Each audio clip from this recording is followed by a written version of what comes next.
And welcome back to Age of Empires 2, Definitive Edition History Lessons. Today we're continuing with the Barbarian Invaders, so let's begin.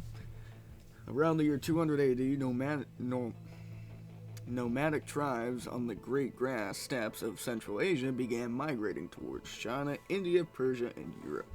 The reasons for this migration are not fully understood.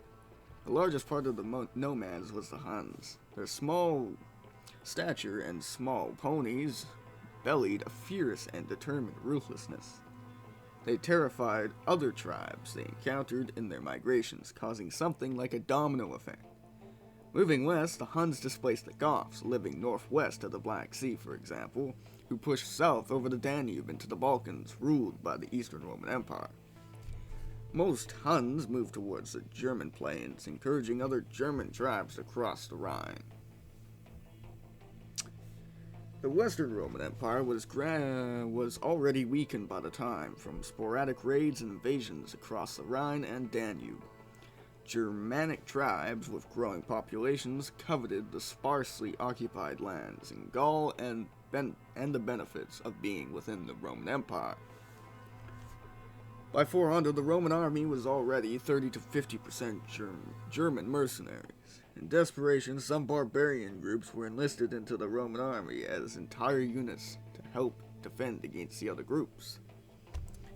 This was especially popular during civil wars of the 4th century, when pretenders to the throne in Rome needed to raise armies quickly. These barbarian units did not have the loyalty and discipline of the legions and kept their own leaders. This stopgap measure backfired when the whole barbarian armies revolted. The Rhine and Danube frontiers dissolved and Germanic tribes moved into Gaul, the Balkans, and even Italy itself. The fighting was nearly incessant along the shrinking frontier, and the number of loyal Roman troops continually diminished. The last legions in Britain were withdrawn for service in Gaul in 410, abandoning that province forever. Saxon raids increased and became actual invasions. The Jutes, Frisians, and Angles, other Germanic tribes from the North German coast, joined the Saxons. Together they overwhelmed the Romano-British culture and took possession of what is today England, Angleland. The Eastern Roman Empire suffered the loss of most of the Balkans, but was able to deflect or bribe the barbarians before they could attack Constantinople. The invaders in this area were the Goths, who had become much more civilized through their contact with the Eastern Empire than had the German tribes along the Rhine. The Goths came as settlers primarily, not as conquerors. During the 5th century, Rome was sacked several times and the Western Empire ceased to exist effectively.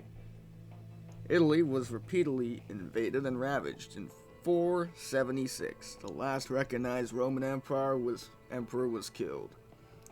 Italy and the old Roman Empire were now occupied by Germanic tribes. Despite a general wish by the barbarians to preserve the stability and order of the past Roman civilization, only vestiges of it survived the turmoil and devastation that followed the invasions. Most of Europe fell back into a much more primitive and barbaric period. Alright, that's it for this episode. I'll be back next time with the Dark Ages. See you then.